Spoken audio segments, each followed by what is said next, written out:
Hey, it's me from MoneyBuilt PH. Have you ever clicked that little button that says, buy now, pay later on, Lazada? Feels harmless. No upfront cash. No big deal, right? But what if I told you that by now? Pay later is one of the most dangerous money traps in the Philippines today. And most people ain't even realize they in it. In this video, let's break down how BNPL works, why it's exploding, and how it might be ruining your future without you knowing. These apps are designed to trigger impulse buying. 3 words: zero interest, easy approval, small monthly payments. Sounds perfect.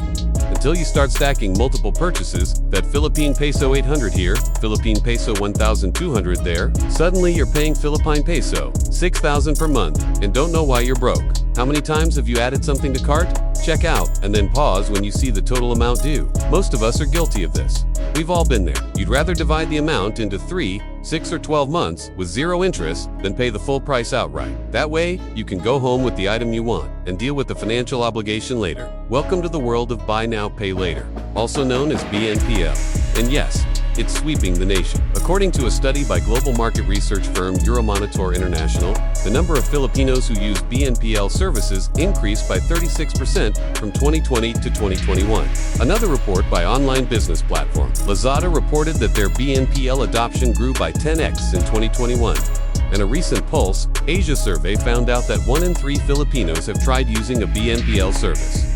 So how exactly does it work? How much will you be paying? And how many more months do you need to be financially stable? Before we answer these questions, we need to understand how BNPL works. Let's use an example. Now, here's the thing. When you fail to pay within the agreed-upon schedule, your BNPL provider will charge you a penalty fee. For some, the additional charge is equivalent to 5% of the total amount.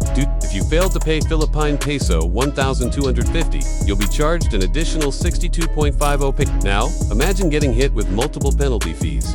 If you have several items you're paying off, suppose you have a Philippine peso 15,000 balance and didn't pay. Your total amount due could increase by 750 pesos. Imagine the extra stress of paying more for things you've already enjoyed or consumed. With the average Filipino consumer paying off 2 to 3 installments, missing a payment is inevitable. After all, life happens, and sometimes you just can't pay on time. But while it's good to be reminded to pay, it's another thing to be stressed about missed payments. So how exactly do these companies report to the credit bureau? According to Credit Information Corporation, CICE, the biggest credit reporting agency in the Philippines, it collects data from various sources including banks, non-bank financial institutions, telcos, and merchants. And yes, some BNPL providers do report to the CIC.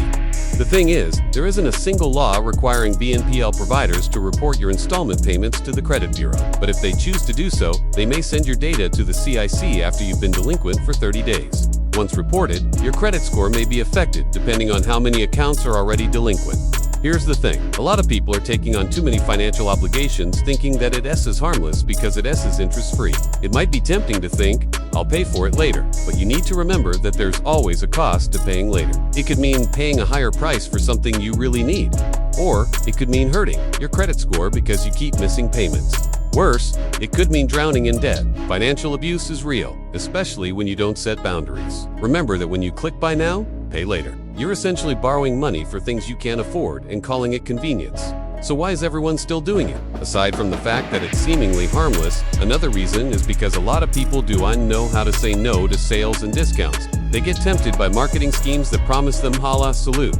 But the truth is, you're only fooling yourself. Even if you think you're saving money, you're still draining your finances, especially if you buy things you don't need.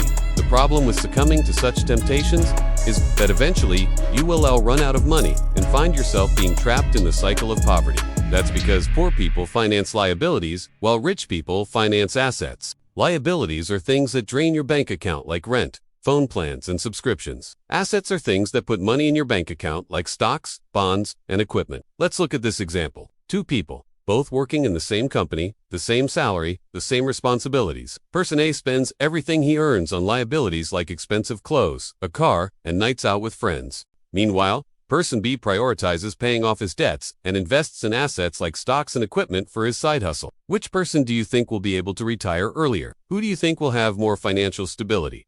Person B, right? Because he spent more on assets than on liabilities. He also knows how to delay gratification. He understands that sometimes you have to give up short-term pleasures for long-term gain. And this is where BNPL becomes problematic. When you click that buy now, pay later button, you're spending tomorrow's sueldo today. You're essentially robbing your future self of the money you're supposed to get. Instead of enjoying life, you're paying for it 3x over. First, when you make the purchase, second through the service fee, and third through the penalty charges. So when is it actually useful? Well, anytime you're buying a productive asset. Let's say you're planning to start freelancing and you need to buy a laptop. Instead of paying for it outright, you can avail of the installment option, so you won't be charged with any interest, or you're paying for your tuition on 0% installment. But only if you have a clear payment plan. You stick to one active installment, and it's a need, not a want. At the end of the day, by now, pay later can feel like freedom, but it often leads to debt slavery. We're guilty of this too, especially when we started our business. We needed to buy equipment and pay for services. And since we didn't have enough capital yet, we had to use BNPL, but we made sure that we were only using it for business needs. And since then, we've paid off more than 2 million pesos worth of debt. It wasn't easy, but we learned to delay gratification and prioritize our goals. So how do you escape the trap? First, avoid unnecessary purchases. Just because you have the option to pay later doesn't mean you have to buy now. Ask yourself if you really need the item or if you're just buying it on a whim. Second, be realistic with your budget. Track your expenses and calculate how much you can realistically spend on installments. Be honest with yourself. If you're tight on cash, don't bite off more than you can chew. Third, read the fine print. Understand the terms and conditions, including the total amount you'll be paying, the interest rate, hidden charges, and the consequences of late payments. Fourth, resist the urge to overspend just because you can. Set financial boundaries and stick to your budget. Don't let the buy now, pay later mentality trick you into overspending. And fifth, consider alternative payment methods. If you're hesitant about using BNPL, explore other options like debit or credit cards, personal loans, or savings. If you want to escape the trap, we built tools and guides to help. Download our debt-free starter kit here. https://vencreates. Gumroad.com. Query = MoneyBuilt. Follow MoneyBuilt PH. Real talk for real. Financial change.